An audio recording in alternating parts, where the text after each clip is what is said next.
Shivalinga Mudra. From a sitting position, close your right hand into a clenched fist with your thumb directed straight upward.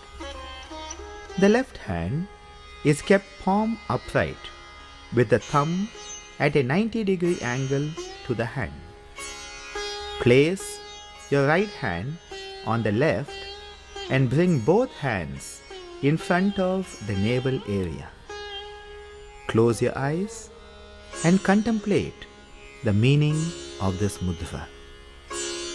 This hand gesture represents the symbol of Lord Shiva, the Lord of evolutionary change. It is also known as the Mahabhinish Karamana Mudra, or the mighty gesture of renunciation.